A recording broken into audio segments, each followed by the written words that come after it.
صراحة خبر نزل على قلبك الصاحب. هذا الرجل أحبه في الله، وأنا لي أن أقول بأن له أياد علي، وكان يساعدني وينصحني ويوجهني وأنا في بداية طلب العلم. وكنت إن أتيت إلى دار القرآن في حي البيعات كان يستقبلني: واش باغي صغير، واش خاصك وكذا، وما كنت ذا شأن أبدا. كان لا يفرق بين كبير وصغير، بين شريف ووضيع. أسأل الله أن يرحمه رحمة واسعة، الله أن يتقبله بالصالحين. هذا الرجل له أيادي بيضاء على الدعوة إلى الله عز وجل في مدينة سلا وما جاورها. هذا الرجل وقف على المصليات، وهو الذي نشر فكرة المصليات التراويح. كل مصلى كان يقف عليه ليل نهار، ولعل هذا ما أثر في صحته وتعبه، وهو مأجور عند ربه سبحانه وتعالى.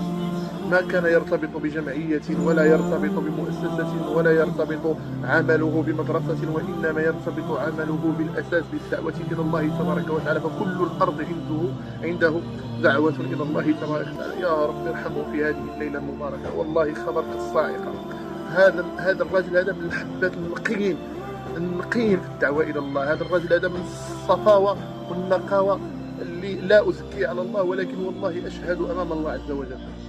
كان يخلي ولادو بلاش، ويخلي دارو بلاش، ويخلي خدمته النجارة، ويجري في سبيل الدعوة، وما كانش يتكسب بالدعوة. كان يعطي من جيبه ويعطي من صحته ويعطي من ماله على حساب وليداته، ويضرب تمارة وما ينعش الليل.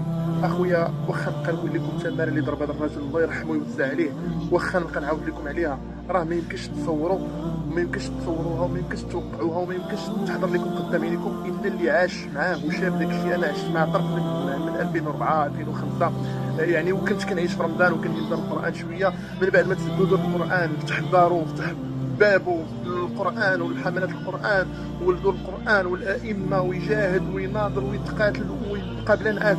هذا الرجل واخا نبقى نهضر عليه حتى نشبع، والله اني احسبه من الرجال الصالحين، من الذين ان شاء الله تبارك وتعالى على صحه الحديث انه من الذين يعني يحشرون على منابر من نور، لأنه على يده كانت تقضى حوائج طلبة العلم، حوائج حملة كتاب الله، حوائج الصفوة من خلق الله تبارك وتعالى. ويكفي أن بارك الله في عقبه، لا ولد زكريا ولا ولد عبد الرحيم، هاد الناس هادو اللي هما عنده واحد الأدب، واحد الأخلاق، واحد الاحترام، واحد التربية، ما يهزوش عينهم قدام باهم، يحترموا طلبة العلم. مع العلم أن أخويا عبد الرحيم طالب علم، ورغم ذلك سخر نفسه في طريق أبيه لخدمة الدعوة إلى الله وخدمة كتاب الله تبارك وتعالى. فأسأل الله عز وجل في هذه الليلة أن يرحمه رحمة واسعة.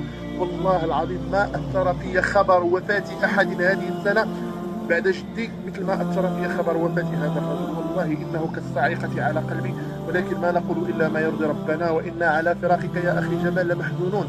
وأبشر يا أخي، أبشر بحسن سمتك وبحسن صيتك وبحسن عملك وبحسن أثرك الذي تركته. أسأل الله أن يرحمك، أسأل الله أن يرحمك، أسأل الله أن يرحمك، وإنا لله وإنا إليه راجعون. وعظم الله أجر الدعوة في المغرب بوفاة هذا الرجل. فمن يعرفه لا يظن أني رجل قد بالغت، ولكن والله كانت له أيادي في الخفاء لا يعلمها إلا الله. وأسأل الله عز وجل أن يجعل قبره روضة من رياض الجنة، وأسأل الله عز وجل أن يجعله من الذين يدخلون الجنة بلا حساب ولا عقاب ولا سابقة عذاب، وهو أهل لذلك ولا أزكي على الله. وأعظم الله أجرنا في مصابك. وأسأل الله عز وجل أن يبدل محبته بالصبر والدعاء لأبنائه عبد الرحيم وزكريا وأسرته وزوجاته، إنه ولي ذلك والقادر عليه. واش غنقول لكم أخوتي، الله المستعان، الله المستعان، الله الخبر كالصاعقة.